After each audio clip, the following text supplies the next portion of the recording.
Et si nous avions enfin découvert la molécule miracle? Et pour la première fois, on avait réellement ralenti le vieillissement. Non pas chez les souris, mais chez les singes. Croyez-moi, c'est déjà beaucoup mieux. Une molécule qui pourrait arrêter le vieillissement des cellules, ce qui pourrait nous permettre de vivre beaucoup plus longtemps et d'aller à la salle pendant encore 1200 ans. Ça fait beaucoup là quand même. Ça vaut peut-être le coup d'investir dans sa propre salle. Mais j'ai plus d'argent, j'ai tout mis dans 10. Bon bref, on aura d'autres problèmes à régler. C'est tout récent, ils ont publié cette étude le 4 septembre 2025. Bon, à part si tu vois cette vidéo un an plus tard, si c'est le cas, pense bien à t'abonner pour éviter d'être en retard. Mais qu'ont-ils fait? Quels sont les bienfaits? Est-ce que ça peut vraiment révolutionner la science? On voit tout ça maintenant. Salut, moi c'est Cyril, je suis le fondateur de 10, une société dédiée à la performance sportive et je fais des vidéos sur l'optimisation du potentiel humain en mode compréhensible pour tous. Revenons à nos Chinois. Qu'est-ce qu'ils ont mijoté? Ils ont modifié des cellules souches humaines pour les rendre résistantes à la sénescence. Allez, ça y est, ils parlent déjà charabia. La sénescence, c'est le fait que les cellules vieillissent et ne se reproduisent plus. Et ça, c'est exactement ce qui se passe quand on vieillit. Et c'est un gros problème. Pour faire simple, une cellule souche, c'est une cellule prête à évoluer. Un peu comme une Pokéball. Elle est prête à se transformer en une autre cellule, en fonction de ce que le corps demande. Et donc, elle peut se transformer en cellule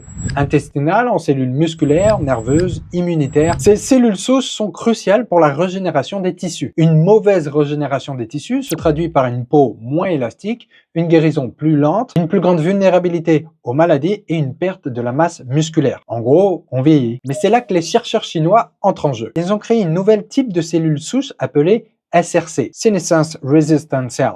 Ouais, c'est pas encore ça. Ce sont des cellules humaines qui ont été reprogrammées génétiquement pour résister à la sénescence, donc au vieillissement cellulaire. Ces cellules ont été injectées pendant 44 semaines à des macaques âgés, l'équivalent d'un humain de 57 à 69 ans. Les résultats sont plutôt remarquables. Les signes du vieillissement ont reculé dans 10 systèmes physiologiques majeurs. Par exemple, pour le cerveau, les singes traités avaient un cortex plus épais et plus volumineux. Ce sont les zones liées à la mémoire et aux fonctions exécutives. Ils ont vu une amélioration des connexions neuronales, moins de dépôts liés aux maladies neurodégénératives et une mémoire à court terme améliorée. Dans l'ensemble, ces résultats suggèrent que le traitement SRC non seulement atténue l'atrophie cérébrale liée à l'âge, mais améliore également la connectivité nerveuse et la fonction de conduction, atténuant ainsi potentiellement le déclin cognitif. Pour les os, ostéoporose ralentie, donc moins de pertes osseuses et une meilleure densité. Pour le sang, le profil génétique du sang ressemblait davantage à celui des jeunes singes. Moins d'inflammation chronique, c'est un des gros problèmes quand on vieillit, et des cellules immunitaires qui étaient rajeunies. Ils ont trouvé moins de marqueurs de la sénescence. À l'inverse, les SRC régulent à la hausse les gènes impliqués dans la réparation des dommages à l'ADN, l'autophagie et la différenciation des lymphocytes. Ces résultats soutiennent que l'idée de la perfusion à long terme de SRC peuvent rajeunir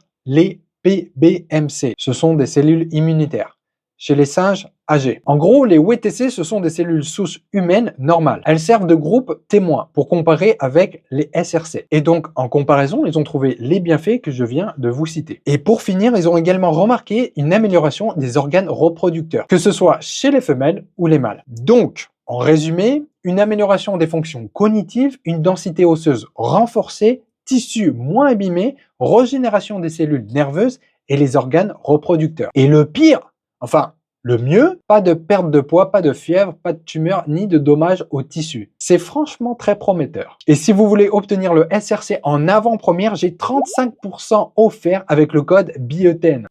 Non, je déconne. Par contre, avec le code BIOTEN, vous avez 5 € offerts sur le site.